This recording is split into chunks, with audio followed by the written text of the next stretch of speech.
நியாய விலைக் கடைகளில் ஒழுங்காக பொருட்கள் வழங்கப்படவில்லை என்று கூறி திமுக சார்பில் நியாய விலைக் கடைகள் முன்பு ஆர்ப்பாட்டம் நடைபெற்று வருகிறது. சென்னை ராயப்பேட்டையில் நடைபெறும் ஆர்ப்பாட்டத்தில் திமுக எம்பி கனிமொழி பேசி வருகிறார். அந்த காட்சிகளை பார்க்கலாம். அரிசி அவர்கள் கொடுக்கக்கூடிய எப்படியாவது அரிசி கிடைக்கும். ஆனா அந்த அரிசியை வாங்கி நீங்கள் பயன்படுத்த முடியாது. அப்படி ஒரு துர்நாற்றம் வீசக்கூடிய அரிசியை தான் இந்த ஆட்சி மக்களுக்கு வழங்கி கொண்டிருக்கிறது.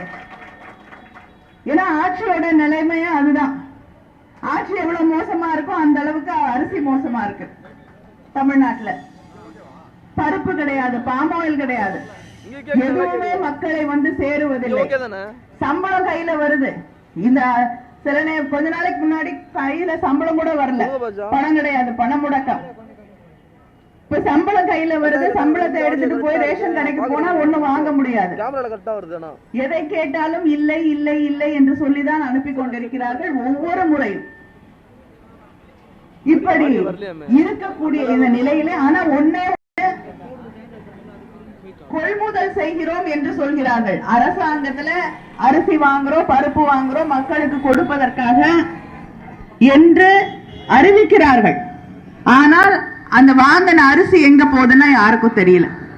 வாங்கின பருப்பு எண்ணெய் எங்க போகுதுன்னா யாருக்கும் தெரியல.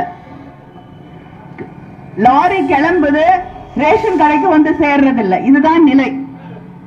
மக்களுக்கு எந்த பொருட்களும் வந்து சேருவதில்லை. இதை கேட்பதற்கு யாரும் இல்லை. நம்மளும் யார போய் கேட்கறதுன்னு நமக்கு தெரியல. தினம் ஒரு முதலமைச்சர் மாறிக்கொண்டிருக்கக்கூடிய ஒரு சூழல். இப்படிப்பட்ட நிலையிலே தமிழ்நாட்டில் ஒண்ணு மாத்திரம், யார் ஆட்சியில இருந்தாலும் யார் ஆட்சியில இல்லைன்னாலும் யார் முதலமைச்சர்னாலும் யார் முதலமைச்சராக இல்லை என்றாலும் டாஸ்மார்க் வியாபாரம் மட்டும்தான் சரியா நடக்குது.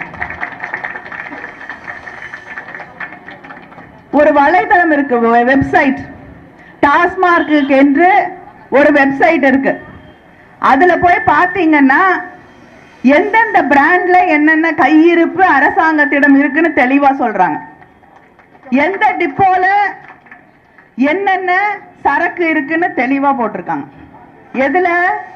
டாஸ்மார்க் வலைதளத்துல. ஆனால் நீங்க இந்த கூட்டுறவுத்துறையில நமக்கு பிடிஎஸ், இந்த உணவுத்துறை, அதற்கென்று ஒரு வலைதளம் இருக்கிறது. அதுல போய் நீங்க பாத்தீங்கன்னா எதுவும் கிடையாது. எது மக்களுக்கு அத்தியாவசிய தேவையோ அதை பற்றி எந்த அறிவிப்புகளும் கிடையாது. இன்று இருக்கக்கூடிய தொழில்நுட்பத்தை பயன்படுத்தி உங்களுக்கு தேர்தல் வரும்பொழுது அதிமுகவுக்கு தொழில்நுட்பத்தை பயன்படுத்த தெரிகிறது. மக்களை எப்படி போய் சேரணும், மக்களுக்கு எதை எப்படி கொடுக்கணும்னு தெரியுது. ஆனால் மக்களுக்கு தேவையான ரேஷன் பொருட்களை தருவதில் இந்த தொழில்நுட்பத்தை பயன்படுத்தலாம்ல, பண்றதில்லை. ஆனால் டாஸ்மார்க் வியாபாரத்திற்கு தொழில்நுட்பத்தை பயன்படுத்துகிறார்கள். அதனால இந்த ஆட்சிக்கு எதை விற்கிறதுல அக்கறை இருக்கு என்று நாம் புரிந்து கொள்ள வேண்டும். டாஸ்மார்க்கு செலுத்துற அந்த அக்கறை, அந்த ஈடுபாடு ரேஷன் கடையில மக்களுக்கு, அடிமட்ட மக்களுக்கு, ஏழை மக்களுக்கு அது தேவை.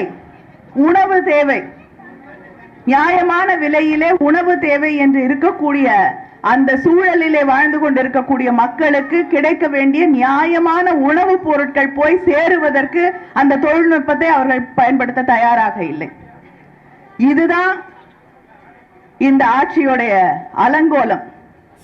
அடிப்படை தேவைகள், தண்ணி கிடையாது. தண்ணி வருதா? லாரியில வருது எப்பயாவது. அதுவும் எவ்வளவு போராட்டத்திற்கு பிறகு வருகிறது.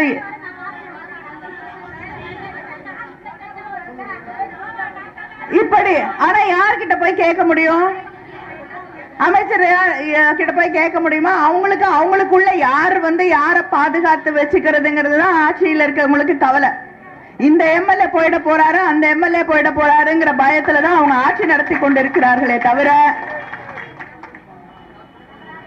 மக்களுக்கு சாப்பாடு வருதா இல்லையான்னு அவங்களுக்கு கவலை இல்லை. அவங்க கவலைப்பட்டதெல்லாம் கொண்டு போய் அடைச்சு வைத்திருந்தாங்களே எம்எல்ஏக்கள், அவங்களுக்கு சாப்பாடு போல, சாப்பாடு வரலன்னா கோச்சிட்டு போயிட போறாங்கன்னு பயம்.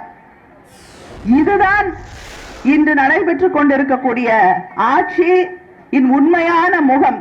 ஆட்சியை தக்க வைத்துக் கொள்வதில் அவர்களுக்கு இருக்கக்கூடிய அக்கறை நிச்சயமாக மக்களை பாதுகாப்பதில், மக்களின் கவலைகளை பற்றி, மக்களின் வலிகளை பற்றி, மக்களின் தேவைகளை பற்றி கவலைப்படுவதில் அவர்களுக்கு இல்லை. அதனால் இந்த ஆட்சி எங்க போனாலும் மக்கள் இந்த ஆட்சி போகட்டும் என்றுதான் காத்து கொண்டிருக்கிறார்கள். மக்கள் இந்த ஆட்சி என்று முடிவுக்கு வரும் என்று காத்து கொண்டிருக்கிறார்கள். கட்சிக்காரங்க மட்டும் இல்ல, எங்க போய் சாதாரண மக்களை சந்தித்தாலும் இது எப்பொழுது முடிவுக்கு வரும் இந்த ஆட்சி, நீங்கள் எப்பொழுது இந்த ஆட்சியை மாற்றுவீர்கள் என்பதுதான் நமக்கு அவங்க நம்மளை பார்த்து கேட்கக்கூடிய கேள்வியா இருக்கிறது. விரைவில் தேர்தல் வரும். மக்களுக்கு எதிராக, மக்கள் விரோதமாக செயல்பட்டு கொண்டிருக்கக்கூடிய ஆட்சி, மக்கள் ஏற்றுக்கொள்ளாத ஆட்சி நிச்சயமாக எந்த நாடாக இருந்தாலும் சரித்திரத்தில் அது நிலைத்ததாக சரித்திரமே கிடையாது. அதனால் விரைவில் மாற்றம் வரும். அதற்கு நீங்கள் தயாராக இருங்கள். உங்களுக்கு தெரியும், திராவிட முன்னேற்ற கழக ஆட்சியில் நியாய விலைக் கடைகளிலே, தலைவர் கலைஞரின் ஆட்சியிலே உங்களுக்கு கிடைக்க வேண்டிய பொருட்கள் எல்லாம் நியாயமாக கிடைத்துக் கொண்டிருந்தது.